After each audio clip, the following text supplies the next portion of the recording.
कार्यकर्ताओं को अपने मूल मंत्र दिए हैं नगर निकाय चुनाव में दिए, क्या कहेंगे इसमें?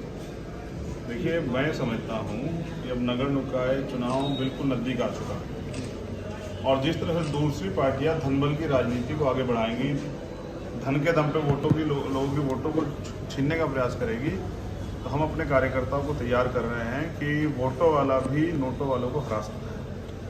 ये लोकतंत्र है, जिनके पास वोट होगी उनका राज होगा। तो मैं अपने कार्यकर्ताओं को, जो सम्मानित कार्यकर्ता मेहनत कर रहे हैं इस मंडल के, उनको सबको समीक्षा मीटिंग के तौर पे समझा रहा था किस तरह से हमें नगर पंचायत के चुनाव में पार्टिसिपेट करना है और उसको जीतना है।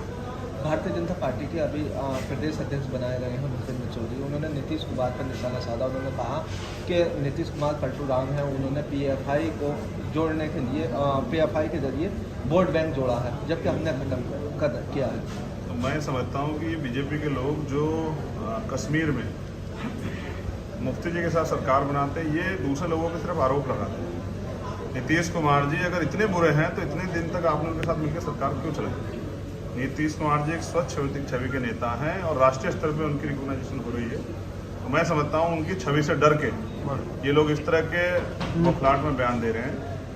और अभी तो मुझे उम्मीद है कि ऐसा भी हो सकता है कि नीतीश कुमार जी का जो आने वाले समय में जिस तरह से समर्थन बढ़ने वाला हो सकता है, प्राइम मिनिस्टर जो है, अभी तो प्रदेश अध्यक्ष आरोप लगा रहे हैं, फिर राष्ट्रीय अध्यक्ष और प्राइम मिनिस्टर भी उनके ऊपर आरोप लगाने लगते हैं। ये आरोप है और मुझे उम्मीद है नीतीश कुमार जी जिस तरह से बिहार में उन्होंने परिवर्तन किया, इस तरह से वो देश की राजनीति में परिवर्तन करेंगे। प्रयागराज में जनसंख्या नियंत्रण का मुद्दा उठा है उनके बीच, और वो जो है जनसंख्या पर कानून लाने वाले, इसको लेकर मैं समझता हूँ कि वो बेरोजगारों को रोजगार तो नहीं देंगे, महंगाई से निजात तो नहीं दिलाएंगे। जो भ्रष्टाचार हो रहा है, जिस तरह से भी पैट के एग्जाम में जिस तरह से नौजवान परेशान हुए, बदहाल हुए, 37 लाख बच्चे जो हैं परेशान हुए, इन सब चीज़ों पे वो काम नहीं करेंगे। वो भ्रष्टाचार पे काम नहीं करेंगे, वो जो घोटाले हो रहे हैं उन पे काम नहीं करेंगे, सारे पेपर जो है उनके लीक हुए उस पर काम नहीं करेंगे। तो मैं समझता हूँ कि वो लोगों का ध्यान हटाने के लिए इस तरह के मुद्दों की बात करते हैं। मैं समझता हूँ उन पर सत्ता है, जो कुछ करना है उनको करते हैं, उन्हें किसी पूछने की जरूरत थोड़ा ही है।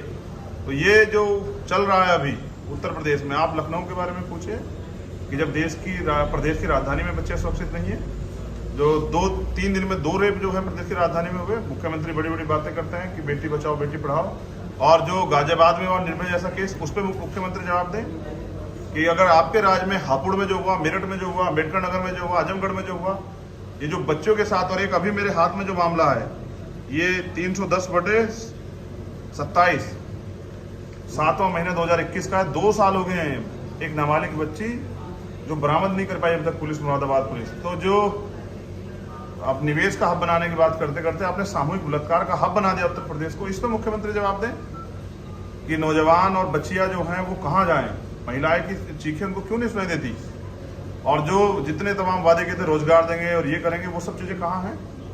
तो अब तो वो राशन भी बंद कर दिया जिसके नाम पे राशन देके वोट ली थी। तो ये जो वोटों को ठगने काम उन्होंने किया है, जनता सब समझ रही है। किसान परेशान है, मजदूर परेशान है, किसानों की फसल देखो बर्बाद होगी, लेकिन उस पर जो है अभी तक जो है कोई जो है मुआवजा नहीं दिया गया। और मैं समझता हूँ ये धोखा जनता समझ रही है, धोखे का जवाब जनता वोट से निकाय चुनाव में देगी। अच्छा, गुजरात जेल से आज अतीक अहमद को लाया गया है। उन्होंने पहली बार ये कहा है कि उत्तर प्रदेश के जो मुख्यमंत्री हैं वो बहुत ईमानदार हैं, इसको लेकर बहादुर हैं और अच्छा काम कर रहे हैं। उनकी बहादुरी के किस्से, उत्तर प्रदेश के मुख्यमंत्री बहादुरी किस्से कौन नहीं जानता है? जिनके राज में बहन बेटियां जो है उनके साथ सामूहिक बलात्कार हो, कितने बहादुर हैं तो आप बेहतर जानते हैं। और अतीक जी के बारे में तो अतीक जी बता सकते हैं कि वो उनको क्यों गुजरात भेजा गया और क्यों निकाय चुनाव से पहले यहाँ लाया गया। और मैं समझता हूँ कि हमें सवाल करना चाहिए मुख्यमंत्री से, विपक्ष होने के नाते, कि उत्तर प्रदेश के नौजवान बिलख रहे हैं, रोजगार के लिए त्राही कर रहे हैं, उनको रोजगार कब मिलेगा? ये एक सवाल होगा। अच्छा, इमरान मसूद साहब बसपा में शामिल हो गए हैं और अब निकाय चुनाव पास है, तो इसको सवाल नहीं देखा पूरा दिन है। मैं समझता हूँ कि नेताओं का काम है वो समय समय पे अपनी पार्टियां बदलते रहते हैं। हम विचारधारा जुड़े लोग हैं। पश्चिम में क्या कोई कड़ी चुनौती हो सकती है? अब ये तो जनता तय करेगी। एक सीट थी उनके पास, अब कितनी बड़ी चुनौती देंगे ये आप देख लेना। हमारा काम है कि हम नए दल हैं, हम मेहनत करके आगे बढ़ेंगे और हमारी मेहनत चाहते, हमें अपने दल के बारे में ज़्यादा पता है। हमारे कार्यकर्ता मेहनत कर रहे हैं, उन कार्यकर्ताओं की बदौलत मुझे उम्मीद है कि उत्तर प्रदेश में पंचायत, इसमें नगर निकाय चुनाव में आज़ाद समाज पार्टी अच्छा जो है संकल्प के साथ उतर के अच्छा जो है रिजल्ट देगी। जात के जो उनसे जेल से गए हैं माफिया आतिक मेहमद, योगी जी की उनकी बढ़ाई की है, अच्छा काम कर रहे हैं, बढ़िया काम कर रहे हैं। अब देखिए, माफिया अगर जिनकी बड़ाई करें, आप समझ लीजिए कि अब अपने साथियों की बड़ाई करते हैं, तो आप बेहतर जानते हैं कि हम जनता की बड़ाई करने वाले लोग, जनता को आगे बढ़ाने वाले लोग जनता की बात करेंगे। और अतीक जी किस वजह से मुख्यमंत्री की बड़ाई कर रहे हैं, आप इस बात को खुद समझिए। अब्बास अंसारी फरार है, अतीक अहमद योगी की तारीफ कर रहे हैं, किस तरीके से देखते हैं? अब ये अतीक जी का जवाब और तमाम जिन साथियों के बारे में पूछ रहे हैं वो तो उनकी पार्टी के लोग दे सकते हैं। मैं समझता हूँ फरार तो एक IPS भी थे जो भी पकड़े गए 2 साल में, और फरार तो बहुत सारे ऐसे लोग हैं। आपने देखा कि इनके मंत्री जो है फाइल लेके फरार हो गए थे, सचान साहब, अब उनको भी पकड़ना चाहिए। ऐसे बहुत सारे लोग हैं बीजेपी के जिन पे बड़े बड़े केस चल रहे हैं, लेकिन वो चैन से बैठे हैं क्योंकि कानून अभी विपक्ष के लिए काम कर रहा है। क्या माफिया बदमाशों के खिलाफ योगी का मॉडल हिट है? और मैं समझता हूँ कि माफिया सारे मोस्टली माफिया उनकी पार्टी ज्वाइन करके साफ सुथरे हो गए हैं, तो उन पे कब कार्रवाई करेंगे मुख्यमंत्री बता दें। और माफिया के लिए एक जाति पैमाना है, तो मैं समझता हूँ कि ये जो धर्म के आधार पर जो राजनीति हो रही है ज़्यादा चलने वाली नहीं है। मायावती फिर से सक्रिय दिख रही हैं और बड़े निकाय चुनाव के लिए पदाधिकारियों की बड़ी बैठक बुलाई है। तो बहुत बहुत बधाई उनको, दीर्घायु हो, स्वस्थ रहें। हाँ। मेरी तरफ से मंगल कामनाएं। बड़ी है मेरी बुआ है, माँ समान है, मैं उनका सम्मान करता हूँ।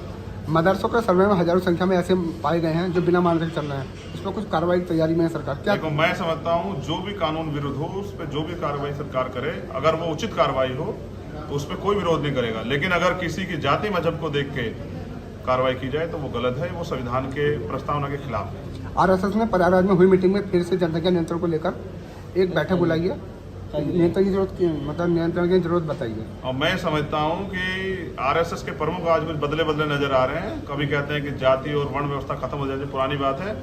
इसका बड़ा कारण ये है कि भीम आर्मी ने जो मेहनत की है उसके आधार पर जो शोषित वर्ग के लोग जुड़ रहे हैं, इसलिए अब ये तमाम तरह के जो बेबुनियादी मुद्दे उन पर बात हो रही है। मैं तो कहता हूँ आपकी सरकार है, आप कोई भी कानून ले आओ जो प्रदेश हित में हो या देश हित में हो, तो जनता तय करेगी कि अगर जैसे कानून तो आपने बनाया था किसानों के खिलाफ भी, लेकिन वो जो कानून था किसानों के खिलाफ था, इसलिए किसानों ने विरोध कर दिया। तो रोजगार जो लोग अभी हैं उनको रोजगार सरकार दे दे, महंगाई से निजात दिला दे। उनके पूंजीपत्र मित्र दूसरे नंबर पर चले गए, उनका भी जवाब दे दे। गैस पेट्रोल के दाम कब होंगे, डीजल के दाम कब होंगे, किसानों को मुआवजा कब मिलेगा, ये भी बता दें मुख्यमंत्री और प्रधानमंत्री।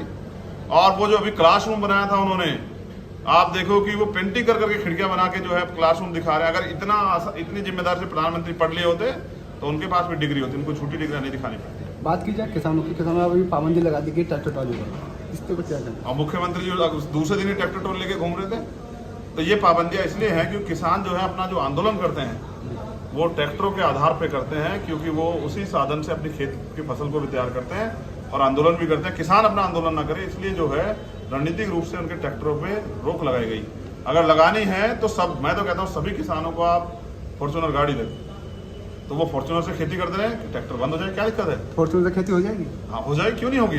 गन्ना आप तो आप पंजाब चलिए, फॉर्च्यूनर से खेती कर रहे हैं लोग। गन्ना कैसे डलेगा? तो मैं कह रहा हूँ इसकी प्रबंध सरकार करे, ये सरकार की जिम्मेदारी।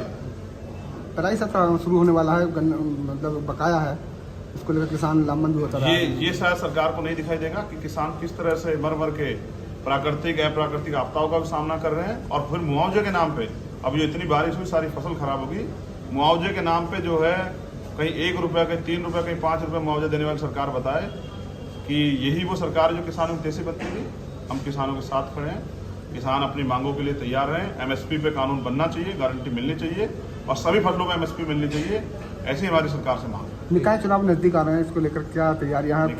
चुनाव क्या गठबंधन रहेगा? पार्टी बहुत मजबूती से लड़ेगी, क्योंकि पिछले चुनाव में उन्होंने दूसरे दलों को वोट देकर देख लिया कि ये दल तो जो है जीत नहीं पा रहे हैं और ना ही ये हमारी बात करते हैं। आजाद समाज पार्टी गरीबों का दल है और आजाद समाज पार्टी इस बार ताकतवर बनी। क्या लगता है आपको, क्या गठबंधन से आप साथ रहेंगे निकाय चुनाव में या फिर? मैं समझता हूँ कि पहले हमें अपने पैरों पर खड़े होने के लिए अपना संगठन मजबूत करना है। उसी की वजह से आज मैं हम लोग हूँ कि हमारे कार्यकर्ता अपनी जिम्मेदार समझ काम करने लगे, जैसे वो कर भी रहे।